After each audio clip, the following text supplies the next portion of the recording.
तब गिदोन जो यरूब्बाल भी कहलाता है और सब लोग जो उसके संग थे सवेरे उठे और हरोद नाम सोते के पास अपने डेरे खड़े किए, और मिद्यानियों की छावनी उनकी उत्तरी ओर मोरे नाम पहाड़ी के पास तराई में पड़ी थी। तब यहोवा ने गिदोन से कहा, जो लोग तेरे संग हैं वे इतने हैं कि मैं मिद्यानियों को उनके हाथ नहीं कर सकता, नहीं तो इस्राएल ये कहकर मेरे विरुद्ध अपनी बड़ाई मारने लगे कि हम अपने ही भुजबल के द्वारा बचे हैं। इसलिए तू जाकर लोगों में ये प्रचार करके सुना दे कि जो कोई डर के मारे थरथराता हो वह गिलाद पहाड़ से लौटकर चला जाए। तब 22,000 लोग लौट गए और केवल 10,000 रह गए।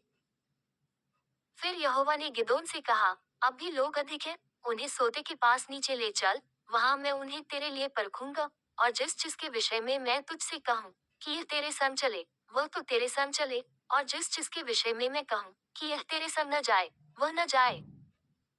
तब वह उनको सोते के पास नीचे ले गया। वहां यहोवा ने गिदोन से कहा, जितने कुत्ते की नाई जीभ से पानी चपड़ चपड़ करके पिए उनको अलग रख, और वैसा ही उन्हें भी जो घुटने टेक कर पिए। जिन्होंने मुंह में हाथ लगा चपड़ चपड़ करके पानी पिया उनकी तो गिनती 300 ठहरी, और बाकी सब लोगों ने घुटने टेक कर पानी पिया। तब यहोवा ने गिदोन से कहा, इन 300 चपड़ चपड़ करके पीने वालों के द्वारा मैं तुमको छुड़ाऊंगा और मिद्यानियों को तेरे हाथ में कर दूंगा, और सब लोग अपने अपने स्थान को लौट जाए।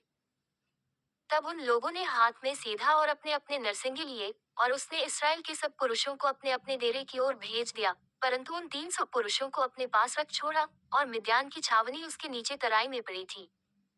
उसी रात को यहोवा ने उससे कहा, उठ छावनी पर चढ़ाई कर, क्योंकि मैं उसे तेरे हाथ कर देता हूँ।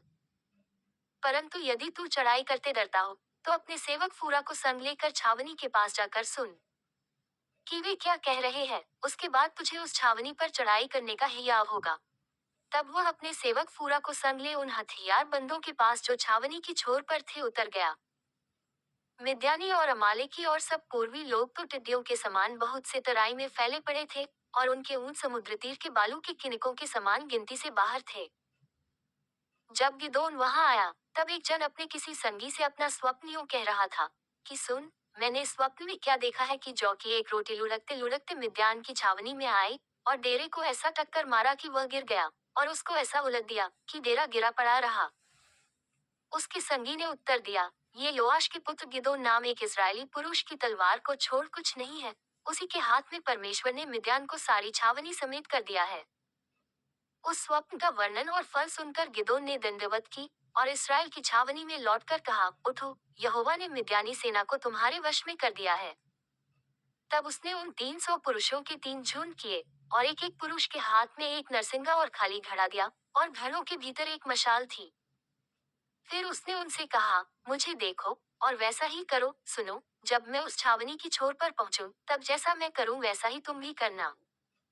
अर्थात जब मैं और मेरे सब संगी नरसिंगा फूंके तब तुम भी छावनी की चारों ओर नरसिंगे फूंकना, और ललकारना कि यहोवा की और गिदोन की तलवार। बीच वाले पहर के आदि में ज्यों ही पहरुओं की बदली हो गई थी त्यों ही गिदोन अपने संग के 100 पुरुषों समेत छावनी की छोर पर गया, और नरसिंगे को फूंक दिया और अपने हाथ के घड़ों को तोड़ डाला। तब तीनों झुंडों ने नरसिंगों को फूंका और घड़ों को तोड़ डाला, और अपने अपने बाएं हाथ में मशाल और दाहिने हाथ में फूंकने को नरसिंगा लिए हुए चिल्ला उठे, यहोवा की तलवार और गिदोन की तलवार। तब वे छावनी के चारों ओर अपने अपने स्थान पर खड़े रहे, और सब सेना के लोग दौड़ने लगे, और उन्होंने चिल्ला चिल्ला कर उन्हें भगा दिया। और उन्होंने 300 नरसिंगों को फूंका, और यहोवा ने एक एक पुरुष की तलवार उसके संगी पर और सब सेना पर चलवाई, तो सेना के लोग सरेरा की ओर बेतशित्ता तब और तब्बात के पास के आबेल महोला तक भाग गए। तब इजरायली पुरुष नप्ताली और आशेर और मनश्शे के सारे देश से इकट्ठे होकर मिद्यानियों के पीछे पड़े। और गिदोन ने एप्रैम के सब पहाड़ी देश में ये कहने को दूत भेज दिए कि मिद्यानियों से मुठभेड़ करने को चले आओ, और यरदन नदी के घाटों को बेतबारा तक उनसे पहले अपने वश में कर लो।